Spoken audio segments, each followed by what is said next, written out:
Buenas tardes, amigos de la Sociedad Peruana de Derecho Capítulo ICA. El día de hoy, cumpliendo con el cronograma de conferencias virtuales, tenemos la presencia hoy día de los doctores Anthony Hernández y el doctor Bruno Tapia, perdón. Vamos Bruno, a sí. hablar un poco, no Tapia, sí, discúlpeme, vamos a hablar un poco sobre docencia universitaria, docencia en Derecho. El tema que hemos elegido hoy día para la conferencia va a ser la enseñanza y el aprendizaje del derecho, problemas y retos actuales. En primer orden, presentamos al doctor Anthony, ¿no? Egresado de la Facultad de Derecho de la Universidad Nacional San Luis Gonzaga de Ica y maestría en Derecho Procesal por la Universidad Mayor de San Marcos, y el doctor Bruno Tapia, que es egresado de la Facultad de Derecho de la Universidad Inca Garcilaso de la Vega, con maestría en daños por la Universidad de Girona, y actualmente está cursando el doctorado en Derecho en la Universidad Mayor de San Marcos. Quien les habla, Abel Supoma, integrante de la Sociedad Peruana de Derecho Capítulo ICA. Para comenzar la presente conferencia sobre el tema ya mencionado, vamos a darle el uso de la palabra al doctor Bruno para que nos explique, nos dé sus primeros alcances respecto al primer tópico de la conferencia, que va a girar en torno a la enseñanza del derecho y los métodos. Doctor, lo escuchamos. Buenas tardes. Buenas tardes. Buenas tardes, eh, doctor Anthony, Abel, Alessandro, todos los participantes que están en estos momentos. Estoy muy agradecido con la Sociedad Peruana de Derecho por realizar este tema tan apasionante que es la enseñanza del derecho. La enseñanza del derecho podemos incluso retrotraernos a saber a, si es que pensaba yo desde los colegios a la universidad, si es que pasa una suerte de filtros los estudiantes de derecho para entrar a las facultades de derecho como lo podríamos ver desde el derecho norteamericano, que pasan una suerte de filtros y que la preparación en los colegios, en los colleges, son muy fuertes y preparan en cuanto a un análisis crítico y reflexivo respecto a todo lo que se le enseña. Pareciera ser que como regla general, en, en nuestras facultades de Derecho a nivel nacional no pasa por esto. Entonces esto de alguna u otra manera nos hace ver en qué metodología sería pertinente que los profesores puedan aplicar y se puede hacer una mejor facultad de Derecho.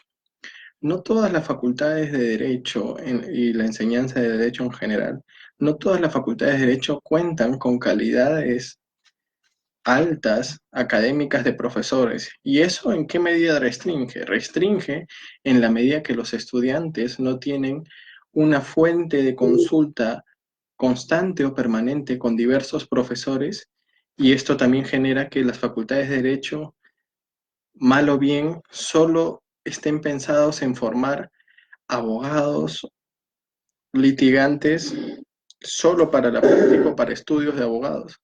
¿Es esa la línea que deberían tener todas las facultades de Derecho? Cabría que pensar si la línea de que los estudiantes puedan también reflexionar, poder iniciar su carrera académica no como profesor inmediatamente al culminar, sino también que puedan ser como profesores adjuntos y puedan ir avanzando para adquirir experiencia y conocimiento y preparar a otros estudiantes que no puedan comprender diversos métodos de los profesores en la enseñanza del derecho. ¿Cuál es la enseñanza? Me parece que es más tradicional, que yo he podido percibir, es una enseñanza memorística. La enseñanza memorística no solo viene desde la enseñanza de las facultades de derecho, sino también que vienen de las escuelas. Y esta enseñanza memorística de aprender y generar una suerte de satisfacción por la nota, y a medida que un estudiante de derecho culmina y estudia una maestría y va más hacia adelante, entiende que la nota no debe ser el fin, sino que tiene que él haber aprendido, sentir esa satisfacción de haber aprendido y haber reflexionado sobre el conocimiento que se les ha podido proporcionar. Y esto también tiene que ir de la mano con con que el estudiante pueda sentir que puede ocurrir a un área de la Facultad de Derecho en específico donde pueda sentir respaldo cuando la metodología de un profesor determinado, reacio a cambiarla, incluso cuando es solicitado por el delegado o por el representante de aula, es importante. Pero muchas veces eso no pasa en las facultades de Derecho. Lo que no se enseña en general es que, o lo que no se dice es que ser reflexivo o ser crítico no quiere decir que una persona sea, que falte al respeto o que tenga que alzar la voz para entender razones o justificaciones. Lamentablemente, en muchas facultades, por experiencia personal y también a través de terceros, muchos profesores que son a tiempo parcial no están, no están, como que no aceptan las críticas o lo toman como una ofensa que se le critique la metodología o el contenido o la cantidad de material que se puede enseñar, porque este es otro gran problema. Hay muchos profesores que en metodología de enseñanza entienden que la cantidad quiere decir calidad de enseñanza. Y esto, como ustedes muy bien saben, no necesariamente lo refleja. Entonces, ¿qué es lo que sucede? Otro tema también que es muy importante en la enseñanza del derecho, y ahora en tiempos de pandemia lo vinculamos también, la enseñanza del derecho parece ser que no ha tomado en cuenta que la metodología es tan importante que generar mucho contenido al estudiante y muchos controles le genera al estudiante estrés. Y esto genera una serie de afectaciones emocionales y en el cerebro que no captan de la mejor manera y no captan hacia el futuro, solo captan hacia el momento. Y no hay una motivación intrínseca hacia aprender, hay una motivación controlada a aprender.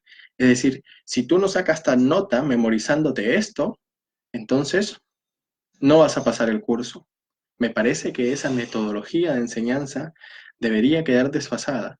Yo comento una experiencia muy grata en un curso, que no voy a decir el nombre, pero muy grata, donde el profesor en la primera clase dijo, ustedes no se preocupen por aprobar. No tengo el interés en desaprobar a ninguno. Lo único que tengo el interés es que ustedes aprendan y el aprendizaje parte de la reflexión que yo voy a poder ver en ustedes a partir de cada clase que él puede brindar. Entonces el alumnado en general se sentía satisfecho al asistir a la clase, el alumnado responsable, porque también hay el alumnado que, bueno, entonces como no me preocupo en la nota, de todas maneras voy a pasar.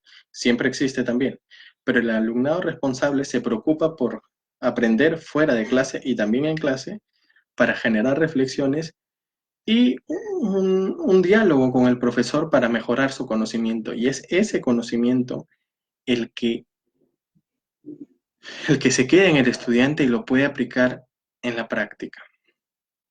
Entonces es muy importante, por ejemplo, cuando nosotros hablamos de la enseñanza, cómo es que fue en Estados Unidos, hablaba con Anthony sobre el método del caso y sobre el profesor que enseñó, el profesor Landel, que aplicó la metodología que a los estudiantes, los estudiantes que iban a practicar estudios, lo que iban a hacer a los estudios era enseñarle la práctica a los estudiantes, entonces era como ya no un requerimiento de las facultades de Derecho, ya no se requería como una facultad de Derecho, incluso algunos estudios particulares, los estudiantes tenían que pagar para que les enseñen durante un plazo, para que ellos aprendan desde la práctica. Hay una gran diferencia de metodología que si lo comparamos con Estados Unidos, con la aplicación del método del caso, con el peruano, me parece todavía que aquí, y no solamente hablo de pregrado, pero ya habrá tiempo de hablar de posgrado,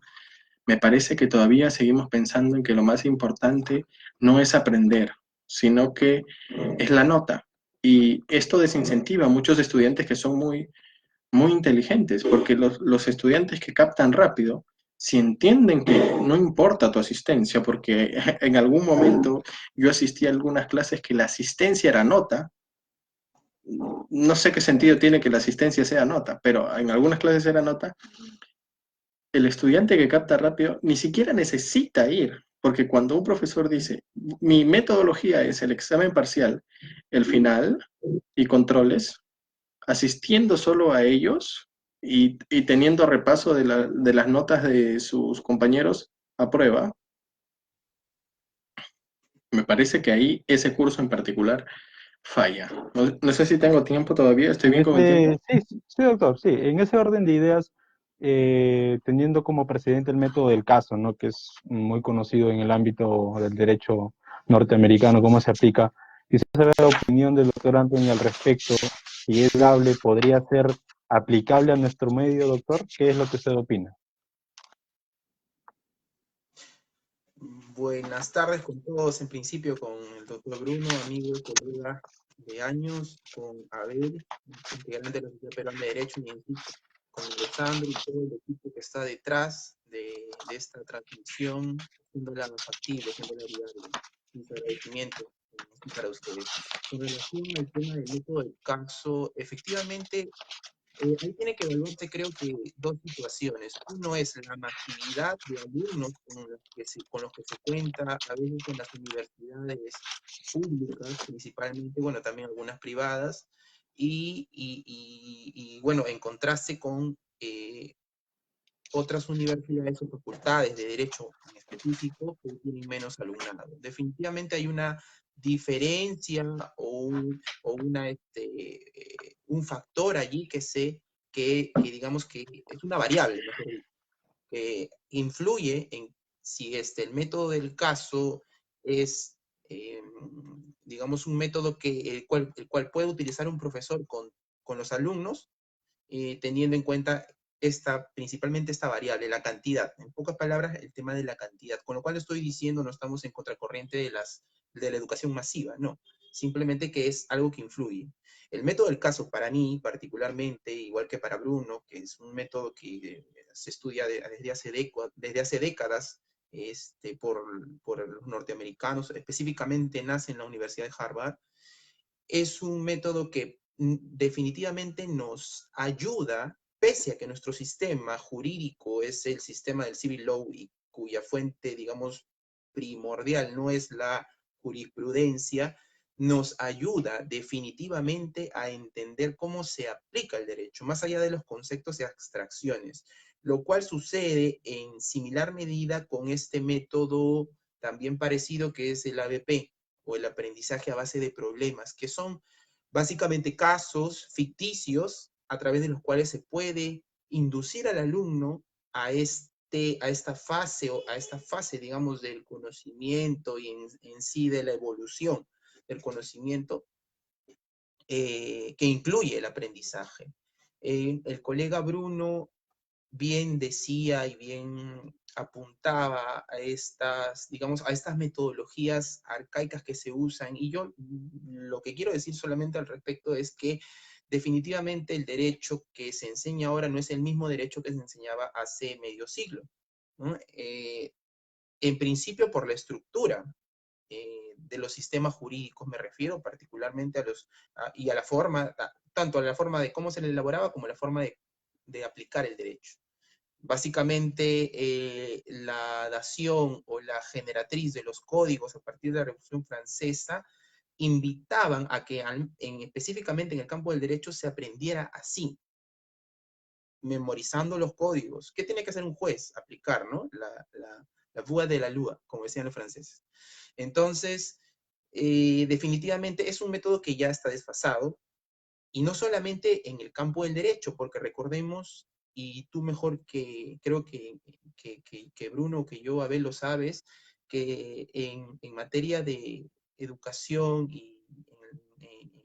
tanto en cuanto a la enseñanza y el aprendizaje del derecho, influye mucho, en principio, entender cómo es el proceso de conocimiento, cuáles son las fases que atraviesa, digamos, dentro de nuestro cerebro, si se quiere, ¿no?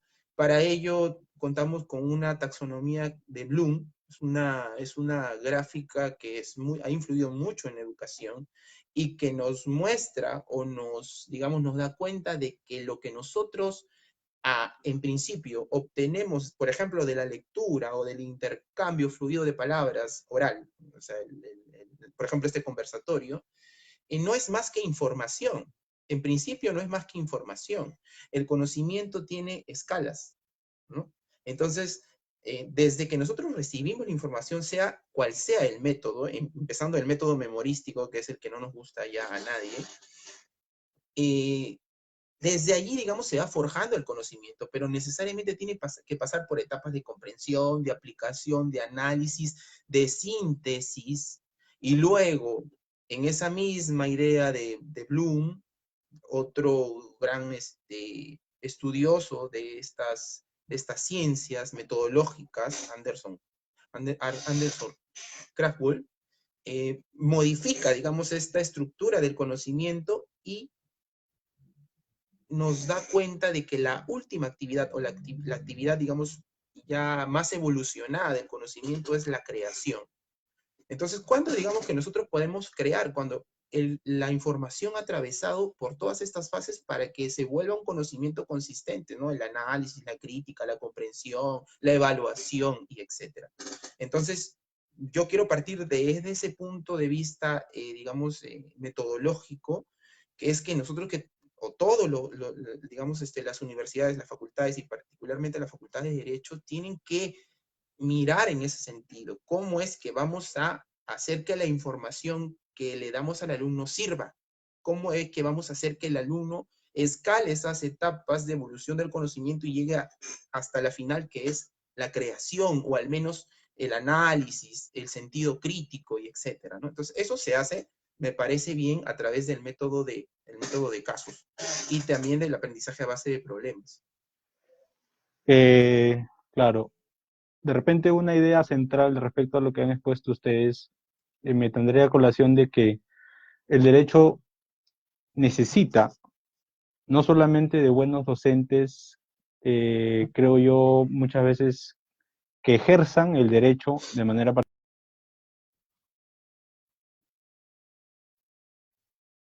que tengan ciertos conocimientos relativos a la pedagogía. ¿Qué es lo que sucede? Lo que conversábamos antes de la charla, ¿no?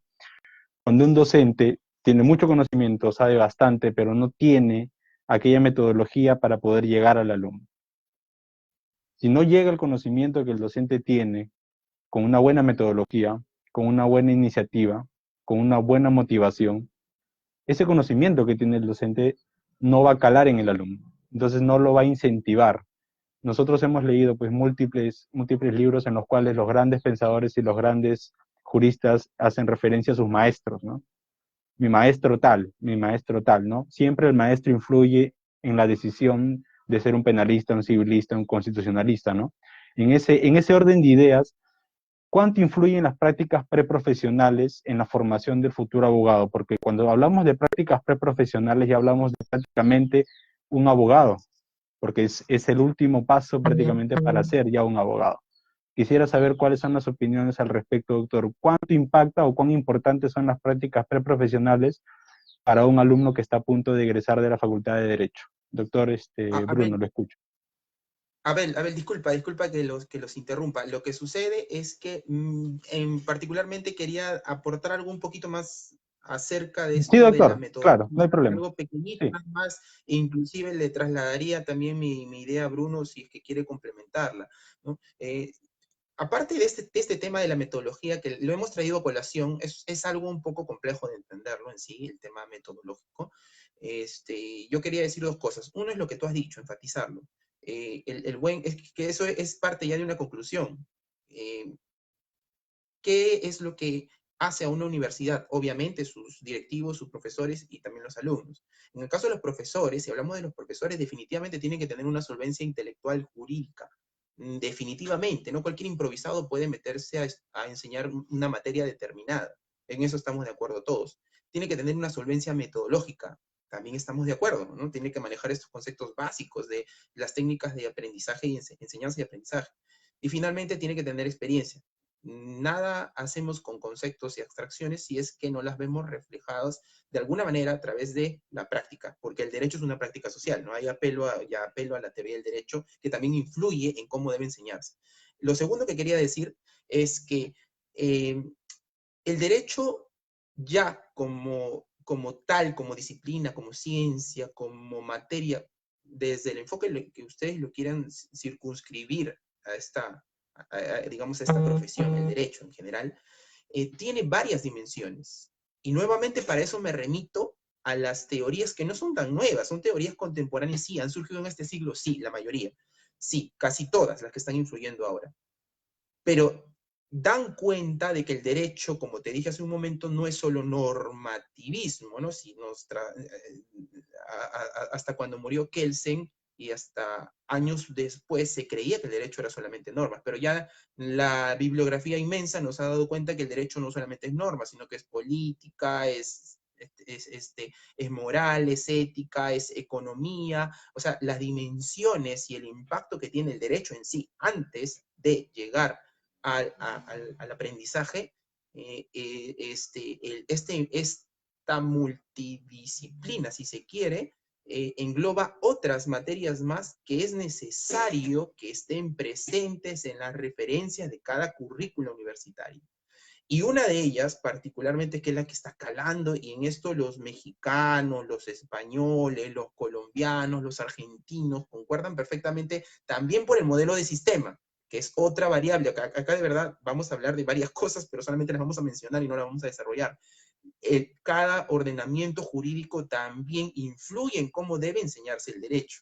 Obviamente que no vamos a decir que en el Perú nuestro sistema de ordenamiento jurídico es igual al norteamericano, ¿verdad? Ni al alemán. Entonces, nosotros tenemos nuestra propia, digamos, naturaleza, pero sí hay cuestiones generales, pero hay otras cuestiones específicas. Y en cuanto a nuestra naturaleza del derecho, a nuestro concepto de derecho que se maneja en la legislación, en el Tribunal Constitucional, por el Poder Judicial, el derecho es entendida como una red, como una multidisciplina, como una trilogía, si se quieren palabras de Cesareo, y etcétera. Y en ese enfoque multidisciplinario también influye lo que ahora en filosofía ha evolucionado a la argumentación jurídica. Entonces, todas estas disciplinas del derecho, en que yo terminaría solamente cerrándolas en dos, que es la ética profesional, la ética, y dos, el tema de la filosofía-argumentación, que no es lo mismo, pero tienen una relación inmediata.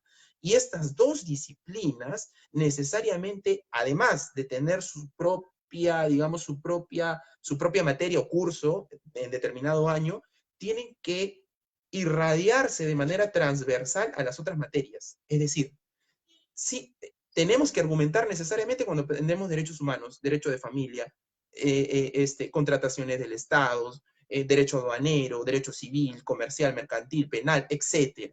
Entonces, estas dos disciplinas, que para mí son, digamos, la matriz, que nos llevan a retroalimentarnos sobre la concepción del derecho, sobre la filosofía, sobre la ideología, sobre cuál es realmente la importancia del derecho, tienen que estar presentes en no solamente la currícula como curso, sino de manera transversal. Eso se puede lograr, en palabras del profesor Tarufo, sistematizando las currículas, ¿no? Y de alguna manera insertando referencias bibliográficas al respecto, que hay bastante. No sé qué opina Bruno al respecto.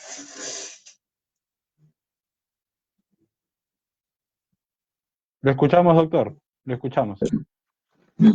Sí. A ver, estamos en el punto.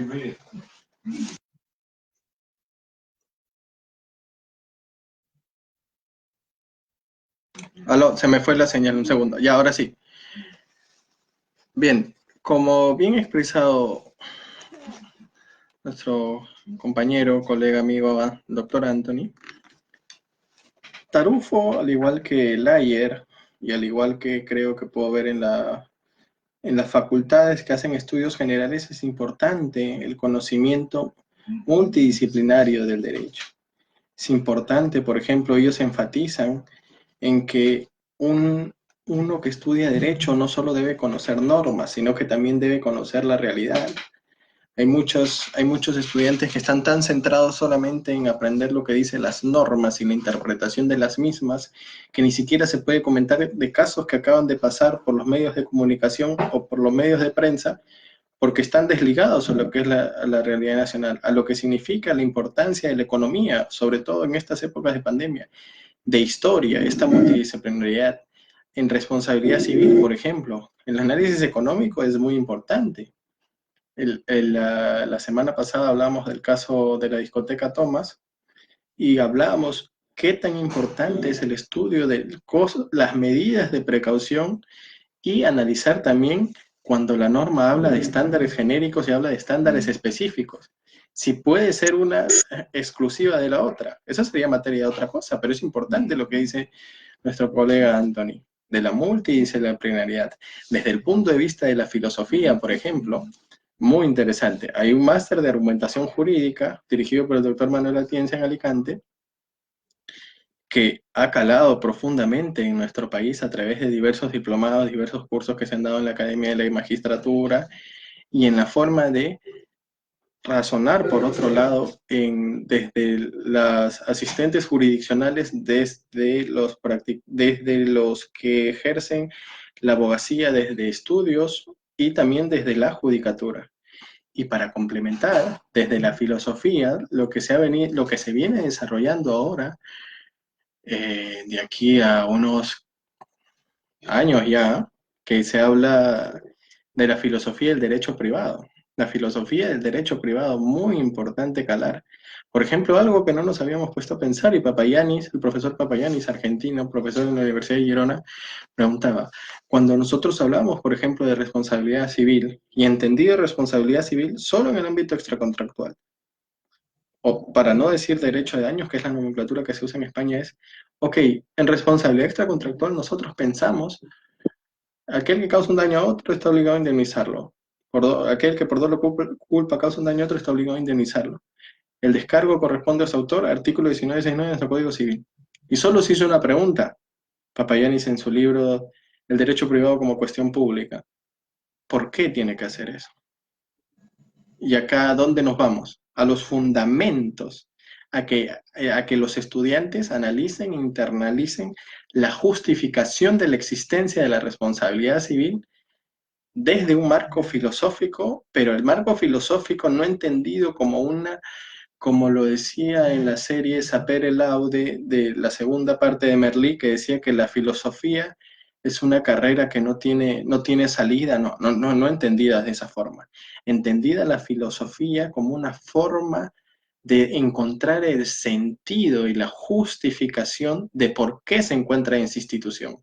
Desde que esto es concebido en el estudiante de Derecho, se motiva, por ejemplo, poniendo un análisis de filosofía política de Michael Sandel, del curso Justicia que se dicta en Harvard, ¿por qué todos los estudiantes están tan animados a ir a las clases?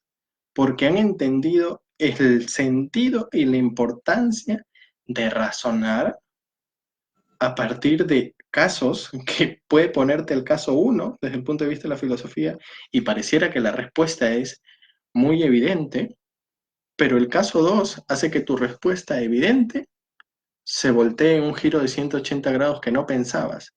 Cuando eso tú generas en un estudiante, y no solamente desde el punto de vista, piénsese desde la filosofía o la argumentación, cuando cualquier profesor genera ese incentivo en el estudiante, el profesor no está preocupado que va a aprobar, porque va a aprobar. ¿Y por qué va a aprobar? Porque hay una motivación intrínseca en el estudiante en ese curso.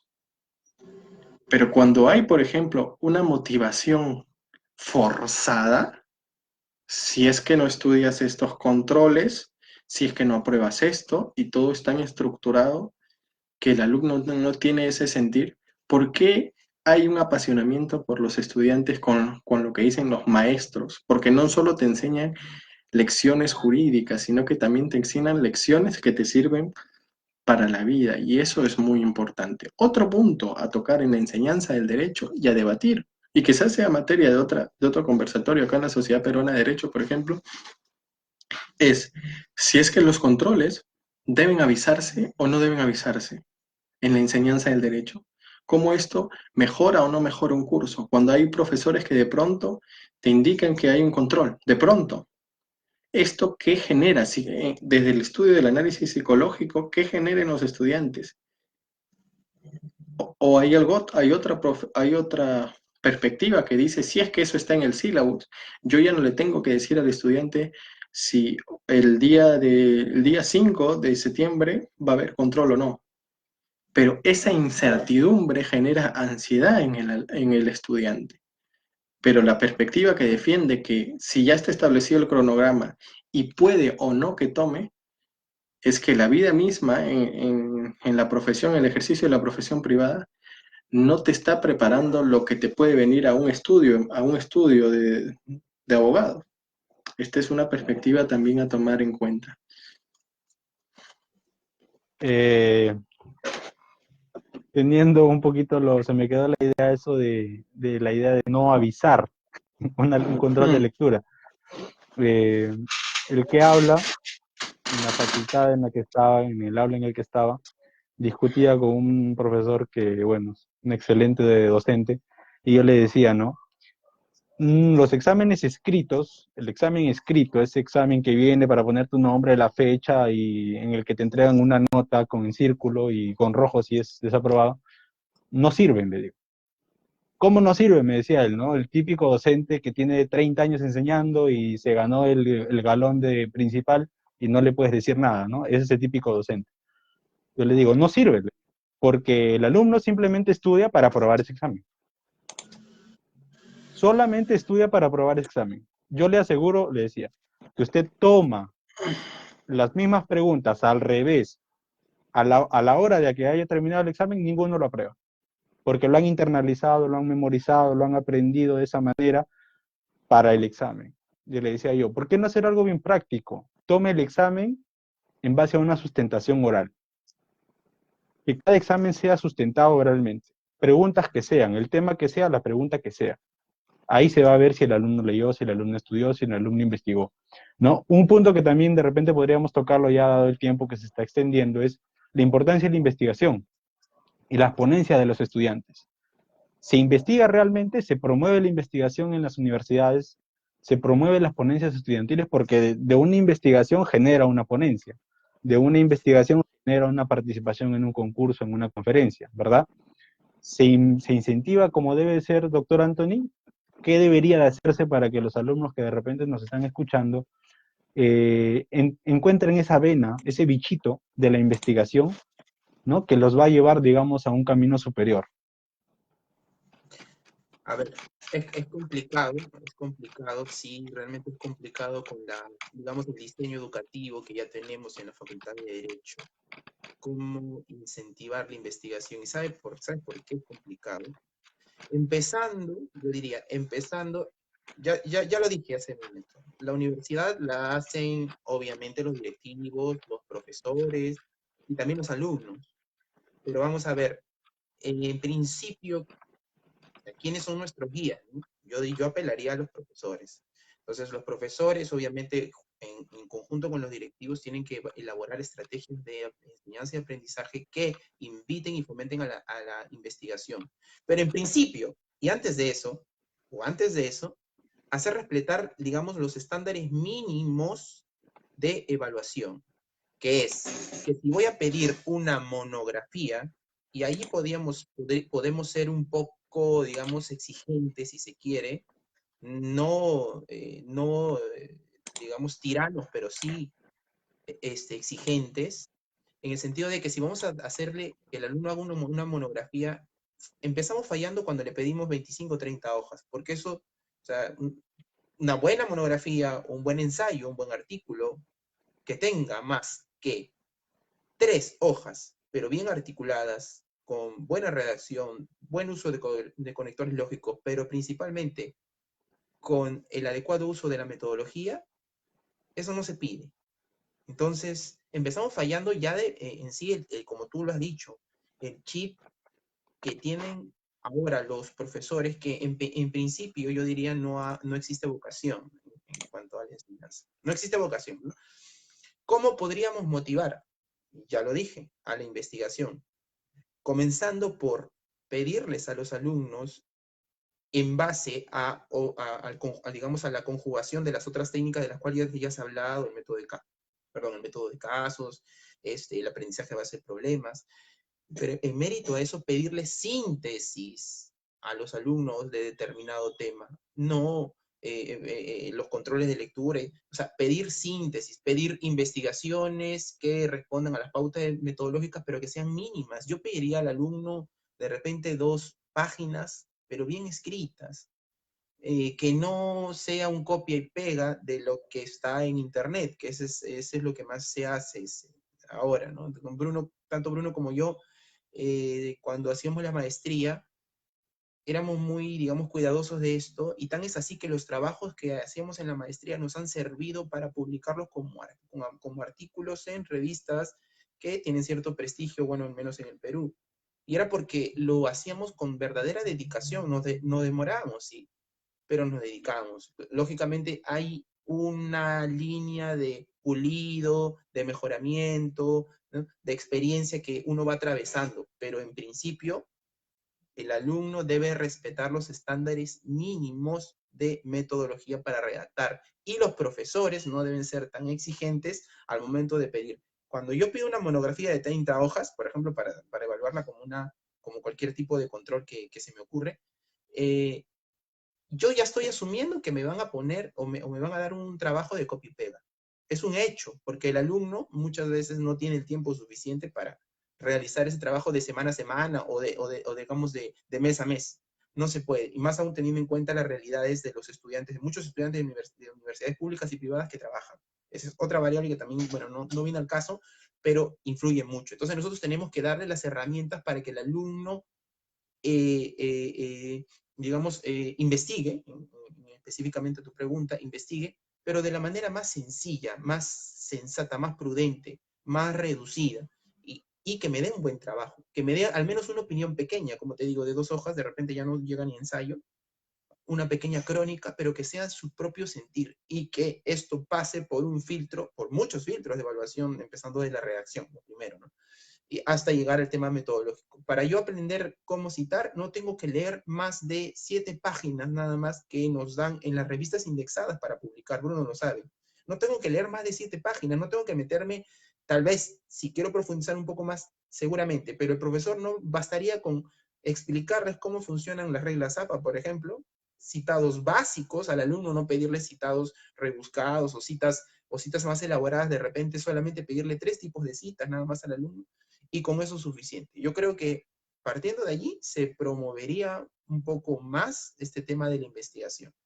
No sé qué opina Bruno al respecto. Sí, sí. Me parece que dando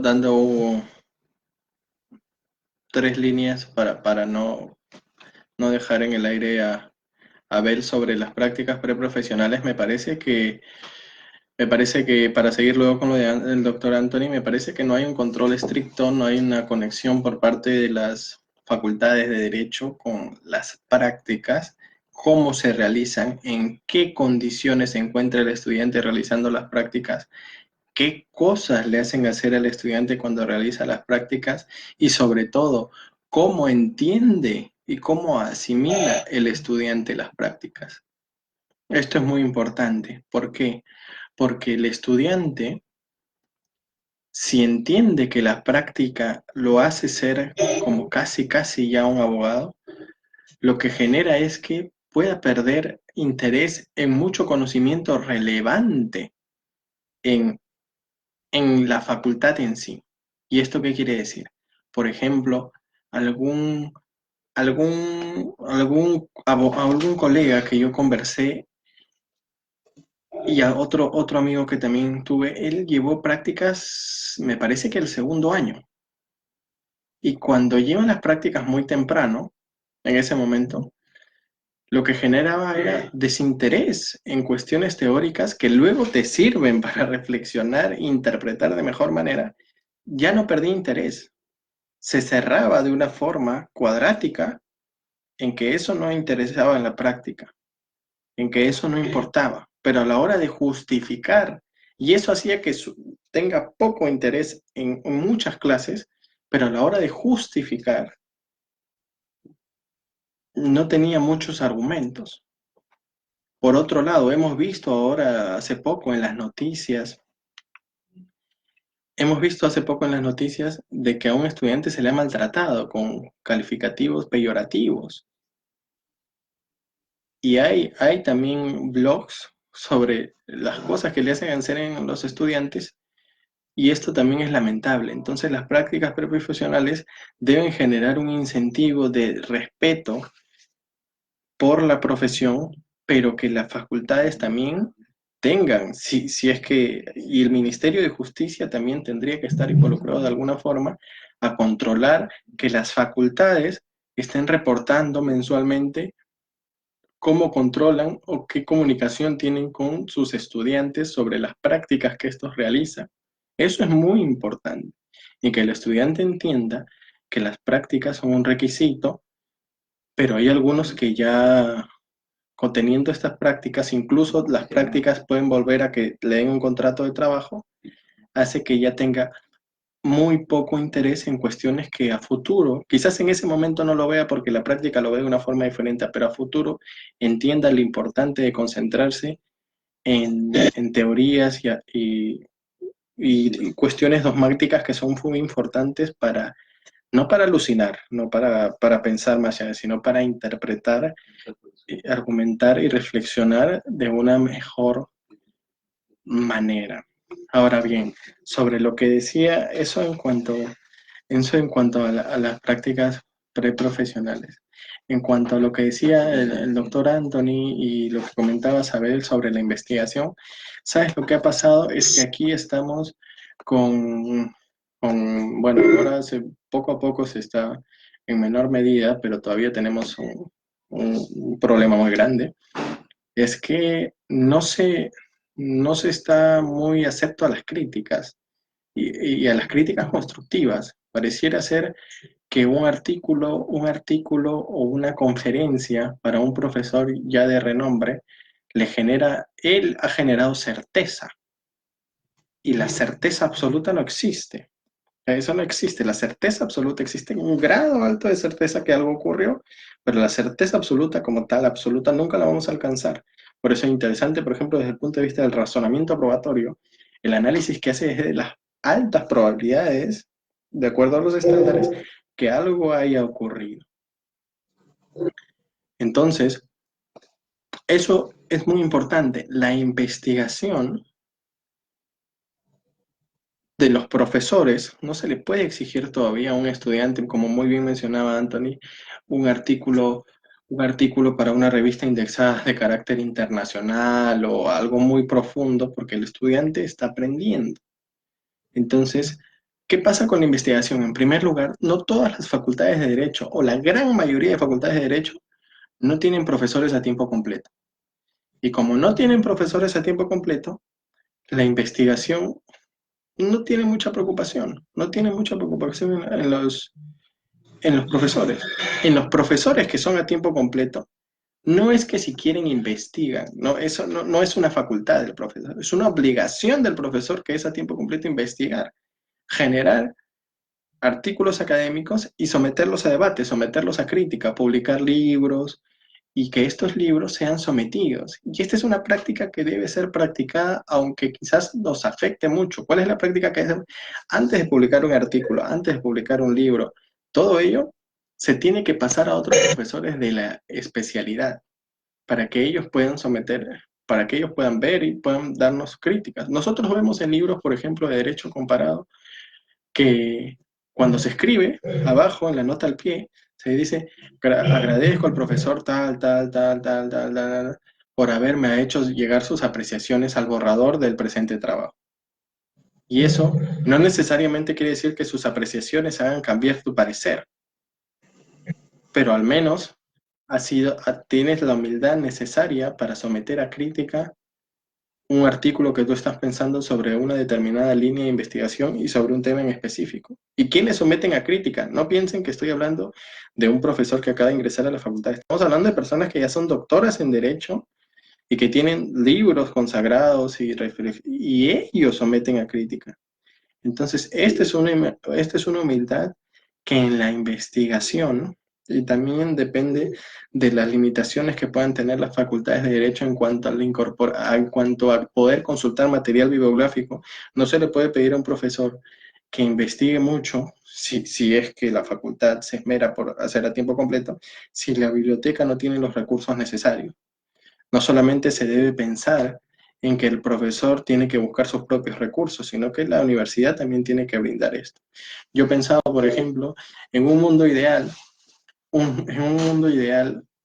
una facultad de Derecho, por ponerle la más pequeñita que uno pueda pensar, si invirtiera de forma tal que sus magísteres, o sea, los que son máster, hagan un concurso para que el que gane la facultad de Derecho le pague un doctorado en el extranjero, todo pagado, y que mensualmente realice un blog hablando sobre la investigación, qué es hacer el doctorado, qué es reflexionar, y todo ello, lo que genera el debate, las ideas y todo ello. Cuando esa persona, claro, pagado, pero con un contrato que cuando regrese tiene que enseñar ahí, por un periodo, el mismo que se fue, por decirlo, esa facultad de Derecho va a elevarse de una forma grandísima. Y va a elevar no solamente el nivel de los profesores en general, sino la calidad de estudiantes que va a tener. Pero esto es una inversión, esto es lo que tienen que pensar las facultades de Derecho. La investigación es invertir. La investigación no solamente es dar ideas al aire. La investigación va a haber una facultad de Derecho cuando los profesores sean citados, cuando los profesores sean invitados, cuando vean que su calidad de docentes merece que estén ahí y retenerlos ahí por la calidad que los mismos presentan. Entonces, nos falta todavía desde el ámbito, por ejemplo, de la calidad de los estudiantes, enseñarle también con un libro de Posner sobre el plagio, por qué no plagiar, las consecuencias que trae plagiar, la problemática que trae que uno no sepa realizar síntesis, que no sepa hacer resúmenes. ¿Cuál es la problemática que trae? Que cuando pretende ahora, tiene que hacer su trabajo de fin de grado para ser abogado, no sabe cómo redactar, no sabe dónde leer, cómo citar, qué proponer. Entonces todo esto es una línea de que no se ha analizado desde el curso de la metodología de investigación, seminario de tesis. En esos cursos, si es que esos cursos sirven para que el alumno saque el grado, entonces esos cursos tiene que la facultad estar muy atenta a lo que sucede y a estar abierta a que los alumnos puedan ir a las autoridades de la facultad para decirles sus malestares o preocupaciones o no entendimientos, aun cuando han sido plasmados al profesor. Y muy importante lo que decía Abel, por ejemplo, la metodología de que pueda ser tomada de manera directa. A ver, usted alumno, dígame qué entiende por contrato. Ahora, esto también tendría que tener un filtro, y este filtro o una forma de control que tendría que ser grabada por video o por audio. Porque, le comento a Abel, aquí en Lima, por ejemplo, he tenido conocimiento de un profesor que te decía, por ejemplo, doctor Anthony, dígame usted eh, si está de acuerdo o no con el daño moral. Entonces Anthony se ponía así, a mí me parece que, no, ok, cero. O sea, ni siquiera, y por eso es muy importante la filosofía también. Parece que está mal visto que uno se tome unos minutos para pensar. Pareciera que uno no puede ni siquiera tomarse unos minutos para pensar lo que va a decir, sino que tiene que decir lo que le salga. Y a partir de ahí el profesor puede creer. ¿Y cómo se controla eso? El profesor dice, no me dijo nada. El alumno dice que sí. Acaba de depender a favor de quién está la facultad. Entonces tendría que también haber una suerte de control, porque también hay profesores que intimidan al alumno a la hora de preguntar cara a cara. O sea, está dirigido a que tú desapruebes. A ver, dígame usted, y con ese tono uno, sí, me parece, no, y te trabas y no es que no sepas, sino que tampoco es la forma, ¿no? Al respecto, es gracioso, no hay docentes, creo que todos hemos tenido algún docente que nos ha dicho en algún momento, al grano, no, no me chamulles, ¿no? La típica frase, no me marees, dime las cosas como son directo, ¿no? Bueno, pero en este caso, Alessandro, también integrante de la Sociedad Peruana de Derecho Capitulica, quiere intervenir, quiere hacer una consulta al doctor Antonio. Alessandro, te escuchamos. Claro. Te escuchamos, Alessandro. Ya. Ante todo, muy buenas tardes. Discúlpeme por meterme acá como polizonte, así. Bueno, lo que quería decirle, doctor Anthony, bueno, sobre lo que es su apreciación de lo que es la investigación y todo eso, lo que usted ha estado hablando. Yo como estudiante puedo decir pues, personalmente que en primer lugar, para hacer una investigación hay que tener información. En mi caso, yo no tengo tanta fuente de información, a pesar de que tengo internet, pero la información está dispersa. En la universidad de la biblioteca, digamos que tampoco hay el acceso a lo que a buena información. No veo, por ejemplo, en la universidad libros de Gaceta, por ejemplo, que son los más utilizados para esto, u otros libros de algunos autores. Ahora, de tener la información, ¿qué hago? No puedo, ¿cómo decirlo? ¿Cómo empiezo? ¿Cómo escribo un artículo? Es más, ¿cómo puedo escribir un artículo, que tenga una cantidad respetable de hojas? Si no sé cómo. Esa es mi apreciación. Y, eh, nada, es lo que puedo decir, doctor Anthony. Muchas gracias por permitirme participar. No, claro, interesante lo que dices, porque una de las cosas que no se ha analizado acá, y efectivamente lo que hemos dicho Bruno, yo y Abel, son las deficiencias, digamos, logísticas y tecnológicas de la universidad. Una variable que definitivamente va a influir. Así como Bruno decía, ¿no? Los profesores tienen que tener insumos para que publiquen, igualmente como lo que pasa con los alumnos para que estudien y para que hagan sus trabajos, ¿no? Definitivamente es una analogía perfecta, ¿no? Entonces, esto es una variable, pero la historia no puede quedar allí. La novela no puede tener ese fin. Si la novela tiene ese fin, todos fracasamos. Peor aún, te pongo el caso de la universidad pública, porque en la universidad privada tú estás pagando una pensión. En la universidad privada tú tienes el derecho de exigirle, y acá todos somos abogados, inclusive puedes irte hasta el Indecopi por una mala prestación del servicio, bueno, en cualquiera de sus variantes, ¿verdad? Entonces, en una universidad privada debe haber digamos, una contraprestación educativa acorde a lo que uno está pagando. Me parece que ahí tienen ellos un poco más la responsabilidad de suministrar. En el caso de la universidad pública, ahí viene un poco más compleja la cosa, porque es el Estado quien a través de sus diversos mecanismos burocráticos tiene que aprobar el suministro, compra de libros, donaciones, transferencias y etcétera. Es un poco más burocrática la cosa, ¿verdad? Entonces ahí como que hay más problemas. Y yo lo digo particularmente como un alumno de una universidad nacional, ¿no? En donde todos saben, esto es de conocimiento público, al menos, bueno, yo no sé cómo está ahora la universidad, su biblioteca, pero hasta cuando yo era estudiante, la biblioteca tenía libros, prácticamente ya estaban desfasados, ¿no? Entonces, no es lo correcto tampoco buscarlo todo en internet. También mi respuesta sería irresponsable si yo te digo, bueno, pero al menos tienes internet.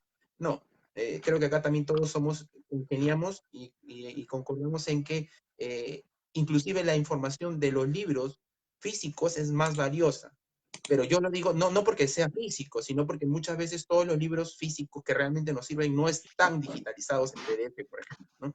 Es por eso, no es tanto por la herramienta, yo lo digo, sino por la información que podemos encontrar en los libros físicos que a veces no están en PDF, ¿no? Por decirlo así. Y finalmente, yo diría, como alumno, yo no tengo la obligación, me parece, o mejor dicho, no se les podría obligar al alumno o presionar para que elabore artículos, ensayos. Yo digo principalmente por su carácter de pregrado y porque estarían aprendiendo, ¿no? Yo como alumno creo que no se me podría exigir. Lo que hemos dicho es de que al alumno, cada trabajito pequeño que se le exija, porque obviamente yo digo, y recalco en esto, pedirle al alumno una monografía de 30 hojas es lo mismo que decirle, bueno, cópiame o todo un texto ya de internet o un texto de algún libro físico, transcríbelo, o cópiame en partes de cada libro, de cada artículo que te has encontrado físicamente o en internet o digitalizado. Entonces, ¿por qué? Porque el alumno realmente no va a poder hacer. Y aquel profesor que se le ocurra pedirle un artículo, una monografía bien hecha, ¿no? De 30 hojas, pues, bueno, no está acorde a nuestra realidad académica, ¿no? Entonces, por eso yo decía que las exigencias deben minimizarse en ese sentido, pero deben maximizarse en cuanto al rigor, digamos, metodológico, en cuanto al rigor, digamos, gramatical con el que está efectuado esa investigación. De esa manera, yo creo que de esa manera, solamente de esa manera, se podría un poco mejorar en el tema de la investigación en el alumnado, pero definitivamente El tema logístico va a ser siempre un problema. Y Alessandro, finalmente, en cuanto a alumnos que nunca han hecho un artículo o nunca han publicado, Bruno no sabe mucho esto, de repente no ocurre mucho en las universidades de Lima o ocurre en menor medida, pero acá en las universidades de provincia, particularmente en la provincia de Ica, y acá no estamos haciendo apología negativa, digamos, en contra de la docencia, ni a los métodos que se utilizan, no, pero vamos a ser realistas, pues. No contamos en principio no contamos con docentes, sea por lo que se alegue, porque no hay logística ni tecnología, bueno, pero no contamos con docentes verdaderamente investigadores, en principio. Creo que los que investigan y publican, que los conocemos, son muy poquitos, contados con los dedos de las manos.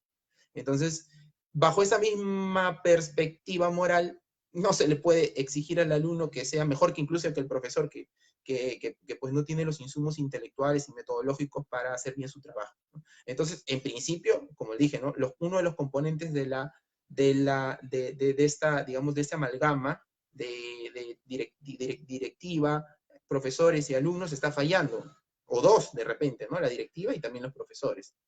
¿Quiénes ingresan a ser profesores? Por lo general no tenemos catedráticos especialistas, la verdad que no. Se improvisa. ¿Quién va a enseñar filosofía del derecho? ¿Quién va a enseñar teoría del Estado? O sea, realmente son personas que en muchas ocasiones, inclusive antes de la ley universitaria, ya venían saliendo nomás de las aulas del pregrado a ser profesores. Yo no critico eso. Lo que critico es que no están muchas veces lo suficientemente preparados, y peor aún, en las universidades públicas, particularmente en la de Ica, todo se rige por un sistema de politiquería, por así decirlo. Yo no quiero hablar de política, no es mi ámbito, no quiero hacer mala propaganda ni a los grupos políticos ni nada, pero simplemente yo podría decirle a los alumnos que la forma en la que se maneja la política, entre comillas, vamos a llamarle política, ¿ya? En las universidades públicas, particularmente en Ica, no es la adecuada. Entonces, desde ahí nomás ya estamos perdiendo tiempo ya. Ya estamos perdiendo tiempo si es que nos metemos a seguir, digamos, a pastores, a falsos profetas, que al final no nos llevan a buen puerto, porque en principio no estamos aprendiendo lo que hemos venido o lo que hemos ido a aprender a la universidad. Bueno, yo, esa sería mi intervención en cuanto a la motivación de la investigación. Una característica importante que lo vine discutiendo muchas veces con algunos docentes era de que, revisando las currículas, para empezar, cada universidad a nivel nacional tiene una currícula distinta. Enseñan los cursos que quieren. O sea, la universidad que enseña los cursos que quiere, la Universidad de San Marcos los que quiere, la Católica los que quiere, te vas al norte igual. Obviamente que todos enseñan los cursos básicos dentro de la carrera jurídica, pero en ciclos distintos, con otros nombres, no hay unificación. Ese es un problema, creo yo. El segundo problema que yo veo es que, entrando ya en materia, debería haber un curso de redacción jurídica. No sé qué opinarían ustedes. No existe el curso de redacción jurídica, ¿no? Existe el curso ya de repente en octavo o noveno ciclo de metodología de la investigación, pero ¿por qué no enseñarlo desde el primer ciclo? Se enseña seminario de tesis ya cuando el alumno está en los últimos años, cuando eso debería ser desde el comienzo, ¿no? Eso podríamos de repente debatirlo ahorita. Teniendo esas falencias, ¿no? Teniendo esa idea, ¿cómo afrontar el posgrado? ¿No? Esa sería una pregunta clave. ¿Cómo afrontar los estudios de posgrado? ¿Están preparados los alumnos que recién egresan de las universidades a afrontar cursos de posgrado? No hablemos del extranjero, hablemos de las universidades nacionales. ¿De qué manera los cursos de posgrado, los estudios de maestría en general, porque el doctorado creo es otro nivel, apoyan o cómo se afronta, qué retos tiene el alumno que recién egresa y que se va a encontrar con los estudios de posgrado? ¿Qué opiniones tiene al respecto, doctor Bruno? Antes de responder esa pregunta, y se me había olvidado un detalle, una anécdota chiquita, quería contar que digamos, nos comprende tanto a Bruno y a mí en cuanto a la motivación, porque creo que no ha quedado claro cómo se motivaría el estudiante que tiene todas las deficiencias logísticas y tecnológicas a investigar, digamos, ¿no? Digámoslo así. En principio, creo que lo que nos motiva a estudiar, porque antes de investigar estudiamos, luego investigamos, concatenamos información y al final producimos. ¿Recuerdan lo que les dije de la pirámide de Bloom? Eso de crear, que es el último eslabón del conocimiento.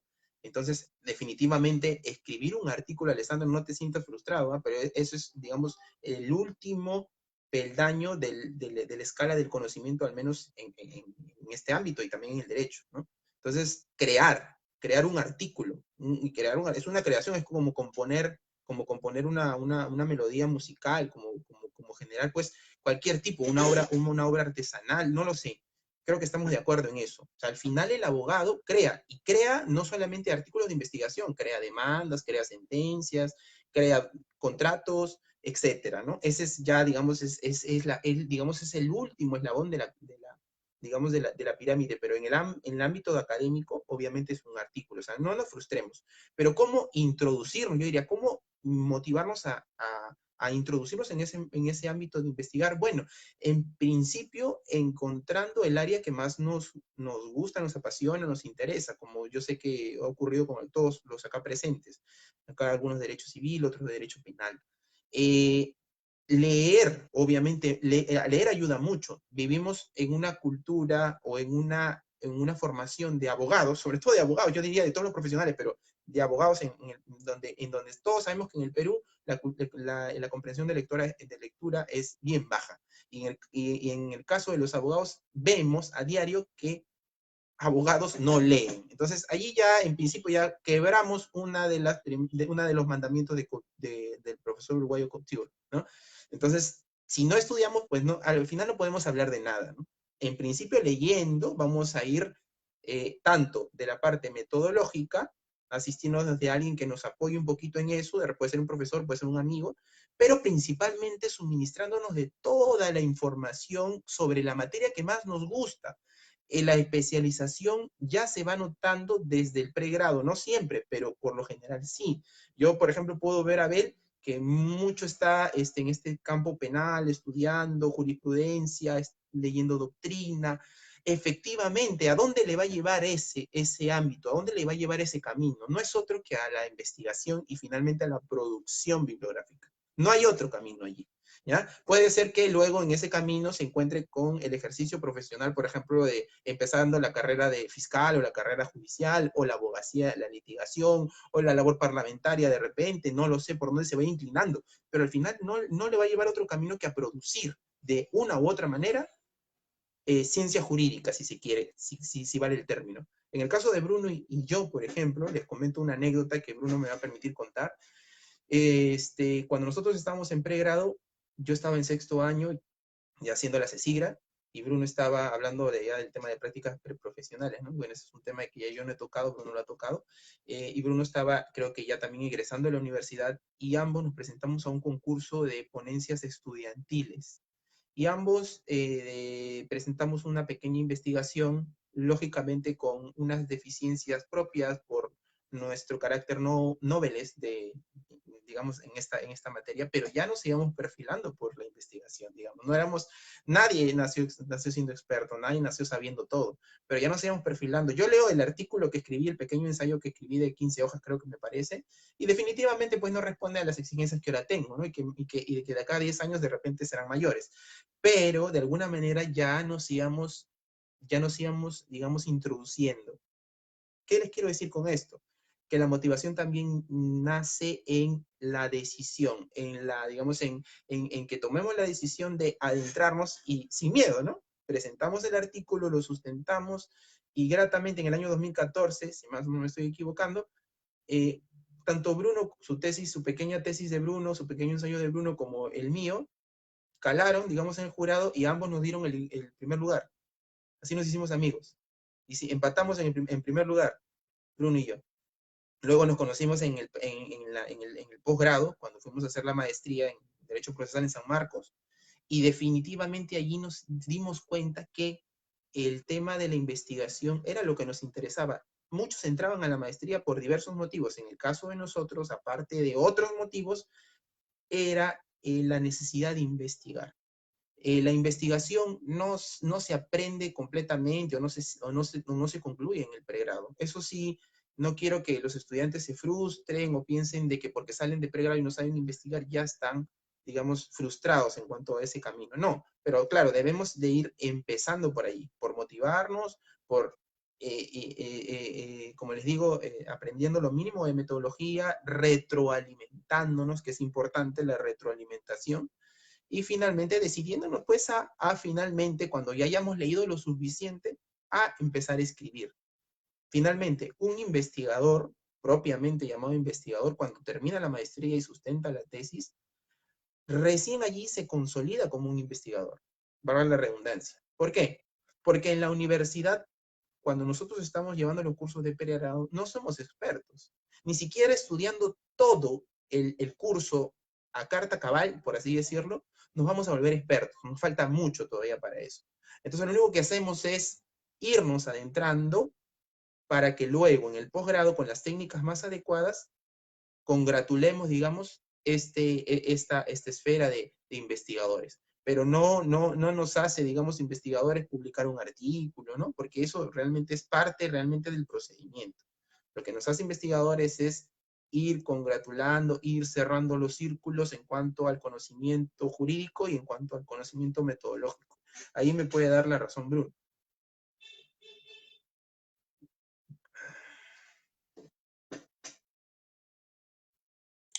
Abel, ¿vas a hacer una pregunta?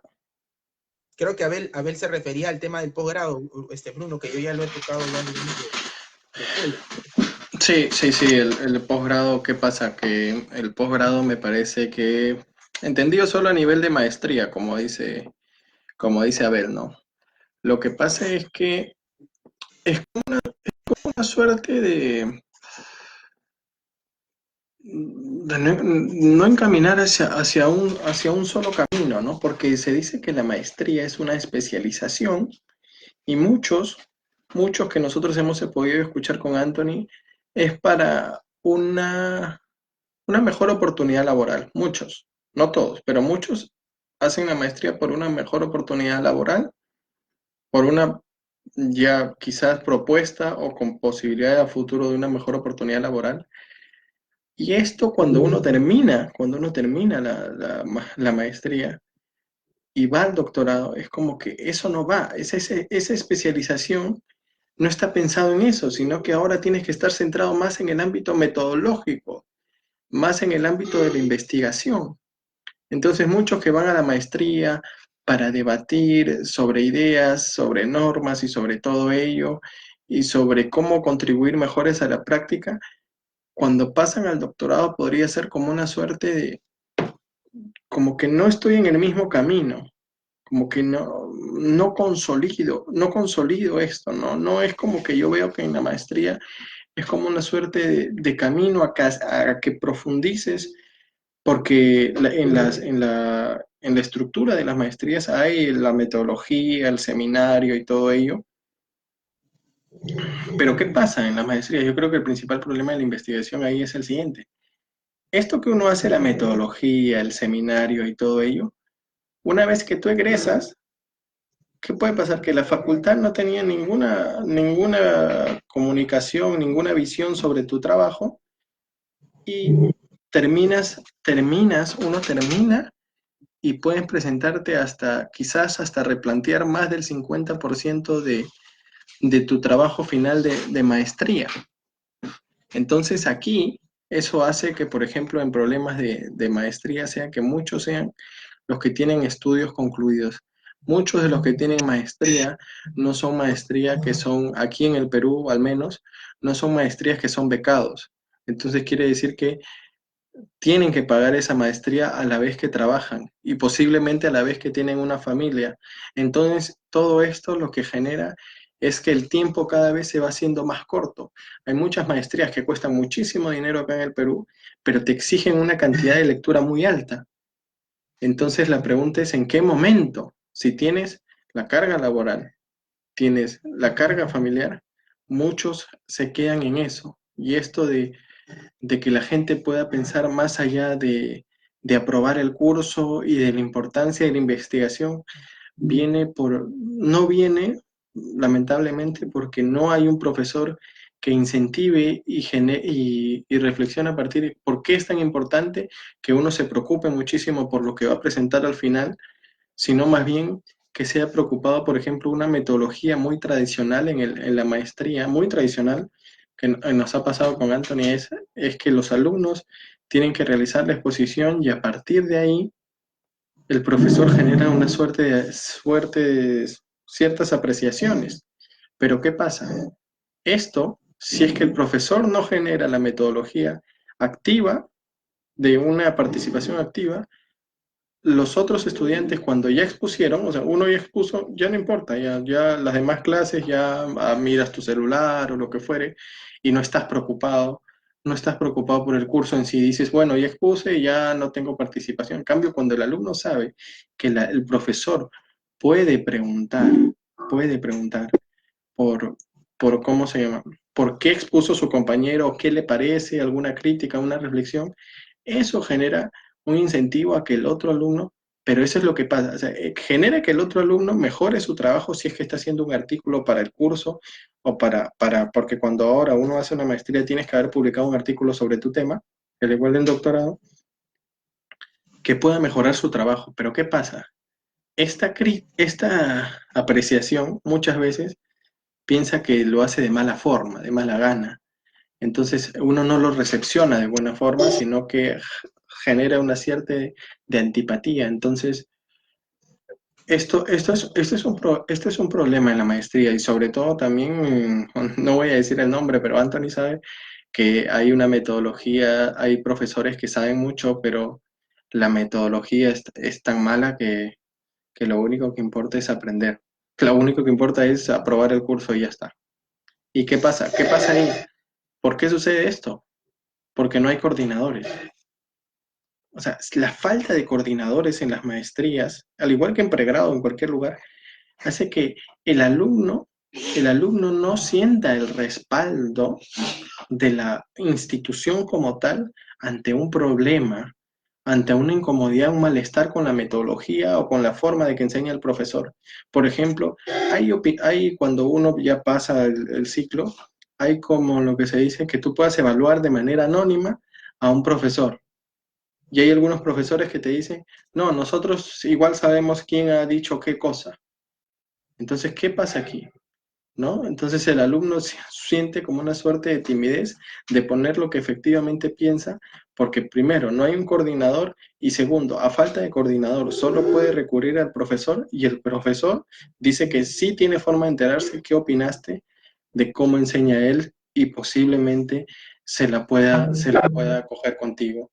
Otra última es que siempre es importante el coordinador o una persona que puede ingresar a la clase, porque hay algunos profesores que pueden hablar de cualquier cosa menos menos del tema, del curso. Y muchos alumnos lo que pasa es que lamentablemente hoy nos encontramos todavía en aulas pasivas, no en aulas, no en aulas agresivas, por así decirlo, pero aulas que si uno dice, mira, este profesor enseña mal, exige mucho, o entre otras cosas, para poner un ejemplo, a mí me acuerdo de un profesor que nos tomó que teníamos que leer un libro de 500 hojas en una semana y el control era en 5 minutos y verdad y falso. O sea, ¿qué cosa era eso? ¿Y qué pasaba? Que uno se quejaba y otros estudiantes decían, no, pero él es el profesor, ¿cómo lo vas a refutar? Y si se molesta, nos la agarra con nosotros. Y esto de agarrarse con el alumno, es decir, de solo preguntarle a él, no es solamente algo que uno puede estar imaginando, no, pasa. Un alumno cuando hace preguntas, a mí me tocaba alguna vez que el profesor me decía, pero ¿por qué me preguntas tanto? Se la agarraba con uno, se la agarraba en tu nota, te hacía preguntas solo a ti, te decía todo está mal, te hacía sentir mal. Entonces todo esto demuestra una serie de deficiencias en el camino hacia la investigación que también pasa por los idiomas, ¿no? También es importante, ¿no? En el posgrado el tema de los idiomas también puede ser una limitación a la hora de sacar el grado. Y esto, evidentemente, a la hora de sacar el grado, retrasa, ya que la condición es tener el grado de magíster, puede retrasar poder tener grandes profesores, porque tener el grado no solamente ha sido un impedimento de tiempo y circunstancias personales, sino también por muchas cuestiones que puedan poner a la hora de que tú tengas que sacar el grado. Entonces esto también tiene que ver principal preocupación. El tema de la metodología, el tema de que hay un curso de redacción, me parece que es muy importante. Un curso de redacción general, un curso de redacción jurídica es importante para esto. No solamente, cuando ya son esos tipos de cursos, no solamente es pensar en el conocimiento del profesor, sino en la metodología y que entienda que la cantidad de trabajos que le puede dejar al alumno no necesariamente va de la mano con la calidad de los trabajos que puedan presentar los mismos. Bueno, ya estamos llegando al final de la presente charla. Solamente para informarle a las personas que nos están viendo que no se desconecten de la señal de la Sociedad Peruana de Derecho. A las 7 tenemos una conferencia muy importante de la doctora María Mercedes Bellido, que va a tocar un tema, creo, actual, que son los libros de reclamaciones en tiempo de pandemia, ¿no? O sea, hay que estar atentos a las 7 de la noche, a cargo de la doctora Bellido, por favor, estar atentos a la ponencia. Para terminar, doctores, sus reflexiones finales, un poco muy cortas, ya que el tiempo, creo, nos ha vencido. Ha sido una charla muy interesante, creo, para las personas que también nos están escuchando. Quisiera escuchar sus reflexiones finales, recomendaciones y consejos, doctor Anthony, breve, por favor. Claro. Bueno, en el campo, acá realmente te han tocado varios temas. Yo me voy a referir al profesor universitario. Ya hablamos un poco del alumnado. El profesor universitario lo que tiene que hacer es enseñar a que el alumno aprenda. O sea, esa es una clave muy importante. No enseñar a memorizar. O sea, esta forma de enseñanza, aprendizaje memorística, por ejemplo, puede tener cierta cabida, cierta utilidad en el campo, se me ocurre, de la medicina, ¿no? Donde el médico tiene que saber de manera exacta cuál es el nombre de tal o cual fármaco, de la biología, de cómo está dividida la biología del cuerpo humano, y etcétera, tantas cosas más. En el campo del derecho ya nosotros estamos completamente convencidos que el abogado no necesariamente, es más, en menor medida, debería aprenderse las normas, los códigos, las leyes, los artículos, los textos en sentido gramatical. Eso nos sirve. Quien tiene buena memoria y digamos que nuestro cerebro nos invita a encontrar tal o cual información de manera rápida, eso da cuenta, o digamos, da cuenta de cuánto sirve nuestra memoria, ¿no? Es como la memoria RAM de la computadora, el CPU. O sea, una buena memoria RAM que nos diga dónde está tal o cual información. Definitivamente no podemos deslindarnos de la memoria. Entonces, pero lo que debe enseñar el profesor al alumno es a razonar, a aprender, a sintetizar, a criticar. Por eso que yo realzo lo que dice Bruno, que mal profesor es el que se molesta porque el alumno critica.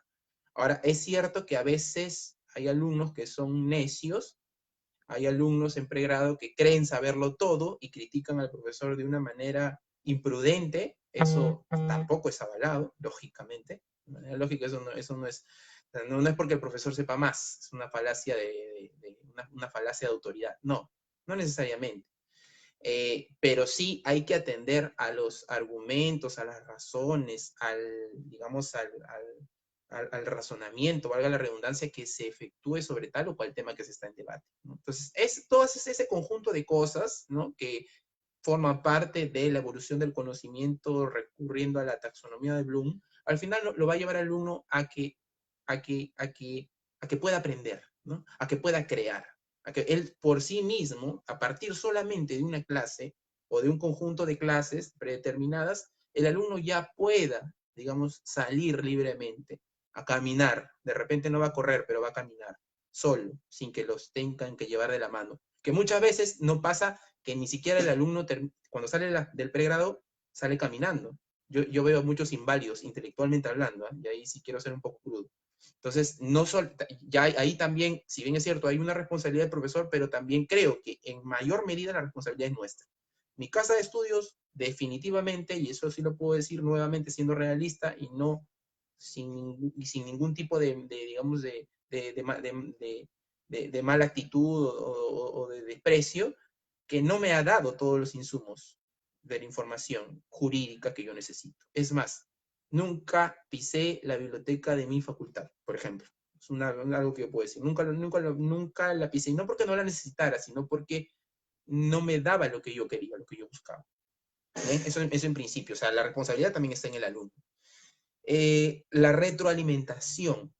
Nuevamente, si el derecho entendimos, como ya lo hemos dejado claro Bruno y yo, es una ciencia, una disciplina multidisciplinar, necesariamente tenemos que recoger y estudiar, creo que principalmente las enseñanzas o la información de los primeros años.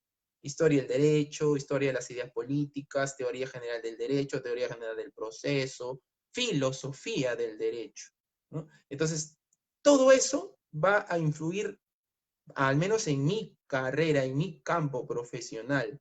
Yo me dedico, como saben muchos de ustedes, me dedico al Poder Judicial, acompaño a la gestión actual que dirige la Corte Superior de Justicia de Ica, del ámbito legal, y desde mi espacio y en cada paso que he dado en esta Corte, en esta magnífica institución, nunca he dejado yo de ver a mi costado a toda la información básica que debía de manejar. Y cuando me daba cuenta que había un hueco, un vacío de conocimiento general, es algo así como cultura general del derecho, algo así. Ya no estamos hablando de cosas específicas, de qué dice la jurisprudencia actual en materia laboral, qué dice sobre la jurisprudencia sobre prisión preventiva. No, estamos hablando de las fuentes que están antes de todo eso, ¿no? Y esas fuentes no las acabamos de estudiar en la universidad, estudiamos ni siquiera la punta del iceberg, ni siquiera eso, ¿no? Entonces, estudiamos digamos, una minúscula porción de lo que realmente tenemos que estudiar para finalmente, de repente a los 40, 50 años, entender más o menos cómo es el derecho. Pero antes de eso podemos tener nociones. Yo las tengo, Abel las tiene, Bruno las tiene. Entonces, la retroalimentación es importante, como le digo, a partir de la característica multidisciplinar que tiene el derecho. Retroalimentación, y lo que quiero resaltar en esta partecita, es que, como decía Abel, es cierto que deben haber cursos, a veces selectivos, ¿no? Sobre redacción jurídica, porque eso lo dicen ya los metodólogos. Tampoco no podemos darle toda la labor de la secundaria al alumno, al profesor universitario. Es imposible que un profesor que esté enseñando derecho penal le enseñe también a cómo el alumno debe redactar. No, pues, no podemos quedarnos allí. Algunas personas, los profesores lo hacen de buena actitud, con buena intención, pero no es su función. Entonces, para eso está lo que dice Abel, cursos especiales para, digamos, aprender o reaprender lo que se nos olvidó, o lo que no aprendimos en la secundaria muchos de nosotros. Pero de manera paralela, quiero resaltar lo que dije al inicio, deben haber cursos transversales, o mejor dicho, la presencia de ciertas referencias o ciertas fuentes bibliográficas debe reflejarse en todas las materias, como le dije. Básicamente, los temas axiológicos del derecho que incorporan a la ética y a la moral. Sin eso yo pienso que la profesión no es nada, por eso que está mal vista. Ya no quiero entrar en detalles porque ese es otro tema muy amplio, pero por eso nuestra profesión está mal vista, porque la verdad siempre, es más, nos cerramos en que cualquier tipo de interpretación que podamos dar a la norma debe ser la que más nos favorezca. Entonces, de allí nomás ya perdimos, ¿no? Entonces, reforzar el aspecto axiológico a lo largo de toda la carrera, no solamente cuando estudiamos el curso de ética o de filosofía, no, a lo largo de toda la carrera, en cada materia, referencias que hablen cómo es que se sistematiza o concuerda el derecho penal, el derecho comercial, las contrataciones del Estado, etcétera, con ciertos fines y principios que rigen el ordenamiento jurídico y la justicia, ¿no? Entonces, y la argumentación jurídica, que es fundamental, pues, ¿no? Ahí vemos a diario abogados que no saben argumentar ni por escrito, ni de manera oral. Si los retóricos eran tan hábiles de surgir entre ellos sofistas que manejaban inclusive las falacias en el ámbito oral, acá creo que ni siquiera en el ámbito escrito podríamos hacer tales prodigios, o sea, tales cosas prodigiosas que hacían los filósofos griegos estamos hablando hace muchos siglos en Grecia. Entonces, estas críticas para el cambio siempre van a ser bienvenidas. Y mi última conclusión, ya para cerrar, digamos, mi intervención, es que siempre debemos estudiar el derecho, entrelazado con lo que dije hace un momento, de retroalimentarnos, desde las, digamos, las diferentes fuentes o lo que irradia el concepto de justicia, todo lo que significa realmente la justicia. No basta con leer un pequeño concepto, un pequeño parágrafo, un pequeño diálogo de Platón o de Ulpiano, no. Realmente meternos de lleno a entender qué es la justicia, y eso no nos vuelve filósofos, simplemente nos vuelve cultos jurídicamente. Y en segundo lugar, estudiar todos los valores fundamentales que rigen el ordenamiento. Absolutamente todos. Porque si ustedes se van a cualquier universidad importante del mundo, y ya me quiero referir a Europa, todos los profesores, inclusive los formalistas, los que están en las corrientes positivistas, que mucho se habla de cómo divorcian el derecho y la moral, conocen a la perfección todos los valores del sistema jurídico, o al menos los más trascendentes, cómo funcionan, cómo influyen, la ética, la metaética, y el jus normativista o el jus positivista, cualquiera que se le pregunte, oye usted, ¿qué entiende por ética? ¿Qué es el objetivismo moral y tal o cual cosa? Nos va a responder perfectamente. Y tan es así que en sus propias teorías incluyen a la moral, aunque no de la forma en la que los ven los principalistas, ¿no? Entonces, todas esas concepciones diariamente, cualquier operador, y desde el estudiante, no podemos dejarlas de lado. Yo sí he visto con mucha frustración cómo desde el pregrado, ni siquiera te digo cuando salimos de la universidad nos olvidamos, no, desde el pregrado, ya en tercer o cuarto año, ni siquiera sabemos lo mínimo de lo que deberíamos saber de filosofía del derecho, teoría general del derecho, teoría general del proceso. Se nos olvidó todito, y solamente sabemos qué dice el artículo 1 del título preliminar del Código Procesal Civil, tutela efectiva de un proceso, pero ni siquiera tenemos la noción de dónde nacieron esas palabras. Catastrófico realmente. Ahí acaba. Gracias.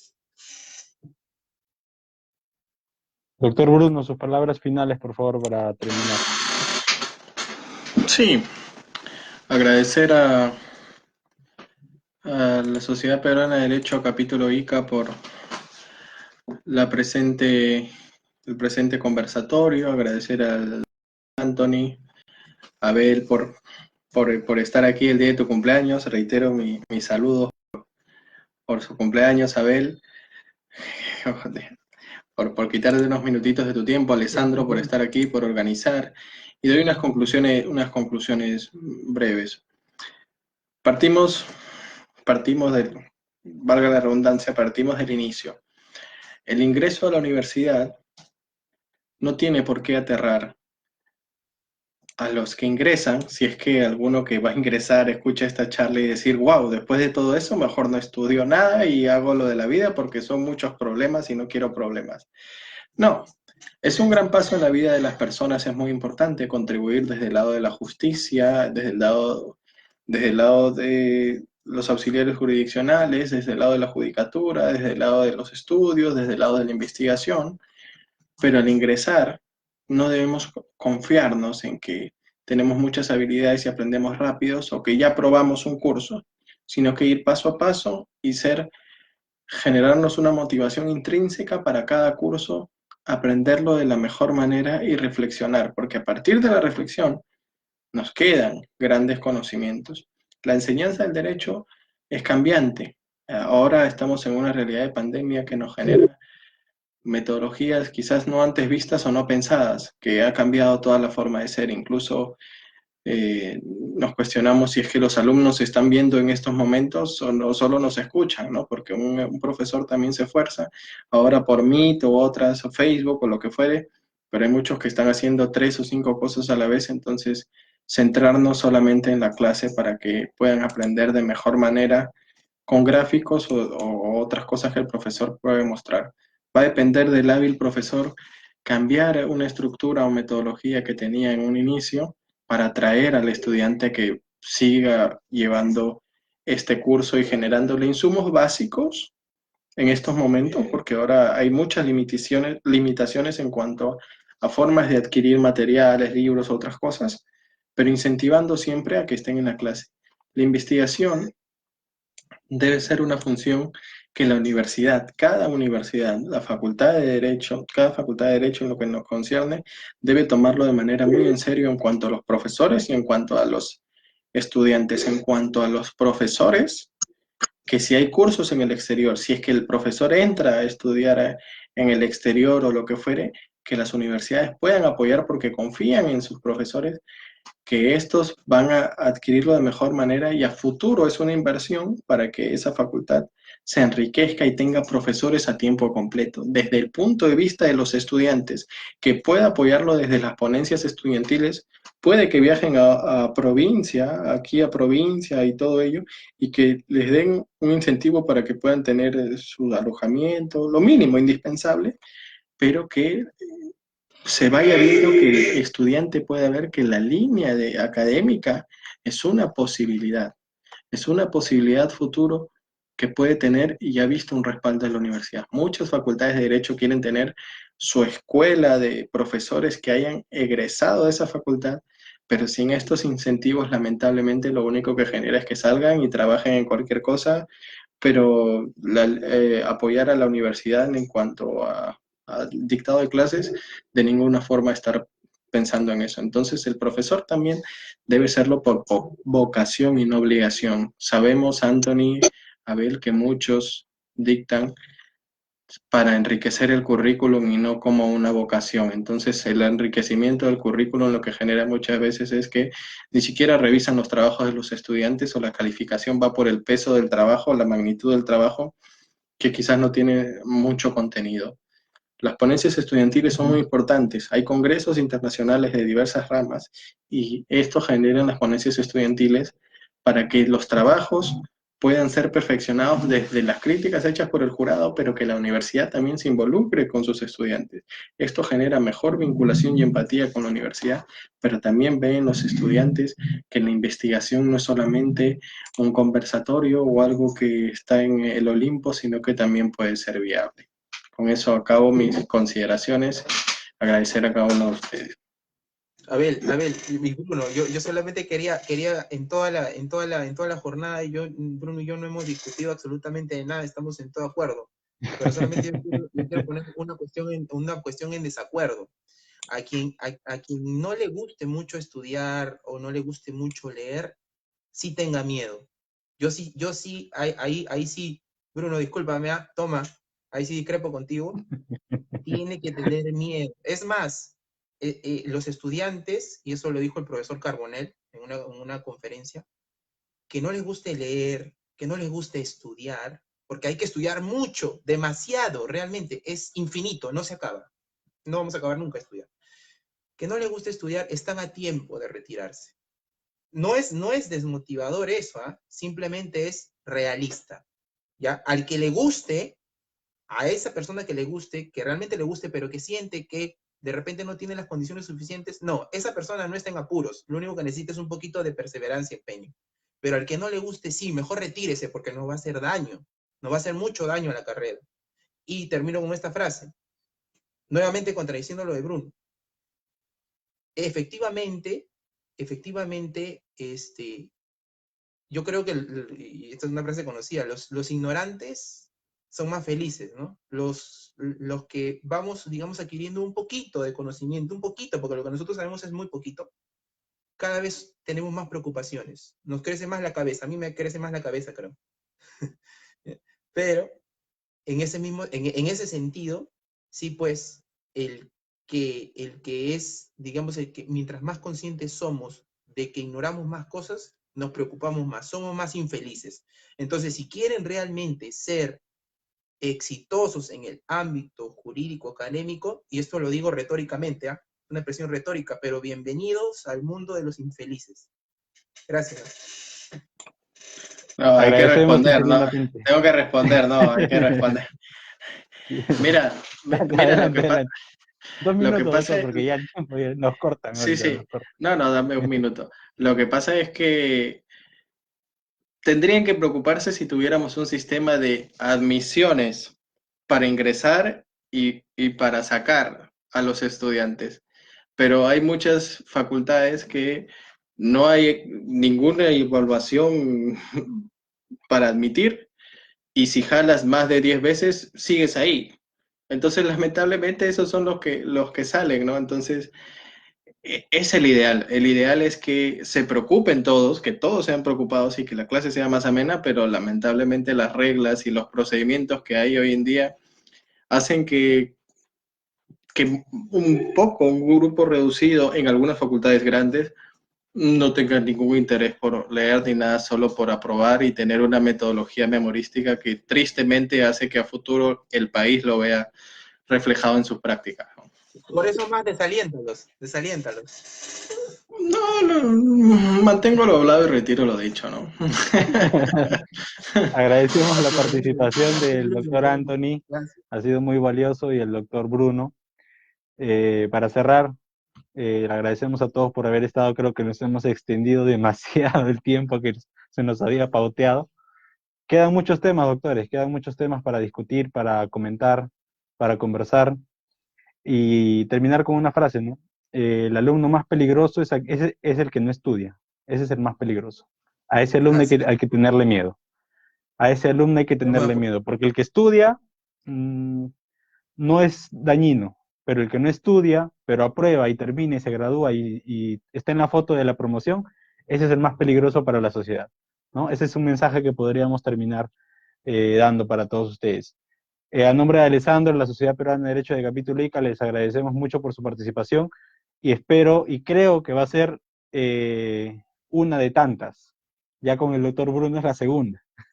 Es la segunda. Creo que va a ser muchas de tantas. Vamos a seguir conversando de repente fuera de cámaras. Muchas gracias a todos. Los invitamos a seguir con la transmisión, que viene una ponencia muy interesante de la doctora Bellido. Muchas gracias. Gracias.